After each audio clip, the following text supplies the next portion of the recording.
जळगावमध्ये हे मशीन रेडिएशनसाठी आलेलं आहे, जे की कॅन्सर पेशंटला एक फार चांगला त्याच्यातनं फायदा होणार आहे आणि भविष्यात तुम्ही योजना घेण्याचाही प्लॅन केलेला आहे, तर त्या माध्यमातून सुद्धा त्यांना फायदा होणार आहे. पण काय वैशिष्ट्य आहे या मशीनचं की त्याच्यामुळे पेशंटला फायदा होणार आहे बऱ्यापैकी? ही मशीन जी आहे खानदेशातली पहिली अशी मशीन आहे ज्याच्यामध्ये अतिशय अत्याधुनिक ज्या रेडिएशनच्या ट्रीटमेंट्स आहेत त्या पॉसिबल आहेत. जसं IMRT आणि 3D CRT तर सगळेच करत आहेत, परंतु याच्यामध्ये इमेज गायडेड रेडिएशन पण होईल, VMAT होईल, SRS SBRT. आता SRS काय आहे? स्टिरियोटॅक्टिक रेडिओ सर्जरी, म्हणजे ब्लडलेस ब्रेन सर्जरी म्हणू शकतो आपण त्याला. ज्याच्यामध्ये प्रायमरी ब्रेन ट्युमर्स असतील किंवा समजा एखाद्या पेशंटचा 4थ्या स्टेजचा ट्युमर आहे जो की मेंदूमध्ये पसरलेला आहे, एक ते 3 ट्युमर्स असतील, तर त्यांना आपण रेडिओ सर्जरीने ट्रीट करू शकतो. किंवा आता SBRT म्हणजे स्टिरियोटॅक्टिक बॉडी रेडिएशन थेरपी.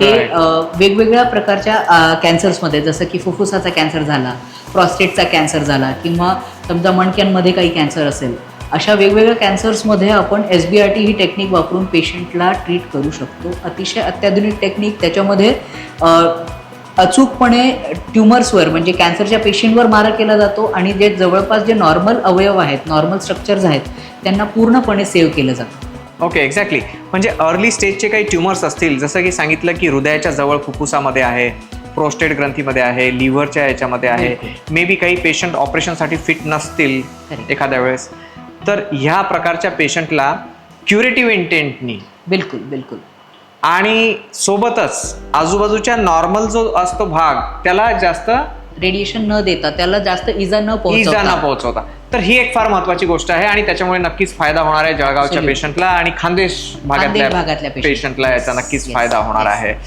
ओके, आणखी मला सगळ्यात महत्वाचं सांगायचं आहे की इथे जे काही पेशंट आहेत ते कॉमन पेशंट पूल तुम्हाला सांगतो, ते आहे तोंडाचे कॅन्सर, ओरल कॅव्हिटी कॅन्सर आणि ब्रेस्ट कॅन्सर.